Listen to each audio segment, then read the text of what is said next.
জমিদার বাড়ি শুনলেই যেন নিজেদের সেই সময়ের বাসিন্দা ভাবতে ইচ্ছে করে, জানতে মন চায় তাদের সম্পর্কে। কিন্তু বর্তমানে সেটি সম্ভব নয়, তাই ভ্রমণ পিপাসু মানুষরা ছুটে যায় তাদের রেখে যাওয়া পুরনো স্থাপনায়। সময়ের সঙ্গে হারিয়ে গেছে কত রাজা বাদশাহ, তাদের জমিদারি আর প্রভাব প্রতিপত্তি, কিন্তু ইতিহাসের নীরব সাক্ষী হয়ে প্রায় ২০০ বছর ধরে মাথা উঁচু করে দাঁড়িয়ে আছে এই জমিদার বাড়ি, যা আজও মুগ্ধ করে ইতিহাসপ্রেমী ও ভ্রমণ পিপাসুদের। তবে দর্শনার্থীদের রয়েছে আক্ষেপও। চলুন জেনে নেই এর কারণ।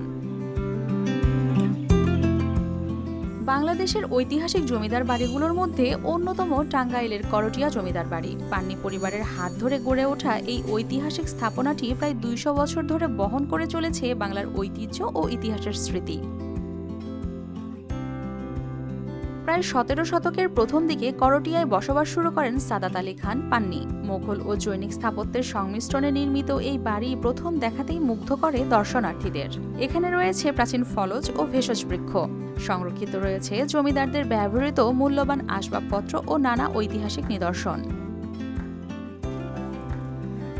জেলা শহর থেকে মাত্র ১০ কিলোমিটার দূরে অবস্থিত হওয়ায় এটি ইতিহাস ও ঐতিহ্যপ্রেমীদের কাছে আকর্ষণীয় স্থান। তবে ঈদ উপলক্ষে দর্শনার্থীদের জন্য খুলে দেয়া হলেও বছরের অন্যান্য সময় এটি থাকে বন্ধ, ফলে তাদের মধ্যে দেখা যায় আক্ষেপ। তারা যখন ছিল তখন তো আমাদের এগুলো দেখার আসলে সুযোগ হয় নাই, আমরা এখন দেখতেছি, এই যুগের এই প্রজন্মের সবাই দেখতেছে। এটা যদি আসলে সবসময় খোলা থাকে তাহলে মানুষ এখানে আসতে পারবে, ওনাদের বিভিন্ন কার্যক্রম, বিশেষ করে শিক্ষা বিস্তারে, মানুষের কল্যাণে ওনারা যে কাজগুলো করেছেন, এখানে আসলে ওনারা এগুলো দেখতে পারবেন। বাংলার ইতিহাস ও জমিদার পরিবারের ঐতিহ্যের সঙ্গে পরিচয় করাতেই শুধু ঈদের সময় দর্শনার্থীদের জন্য বাড়িটি উন্মুক্ত করা হয় ও নিরাপত্তায় নেওয়া হয় প্রয়োজনীয় ব্যবস্থা, জানিয়েছেন পান্নী পরিবারের সদস্য। আমরা বিশ্বাস করি যে good things are for sharing.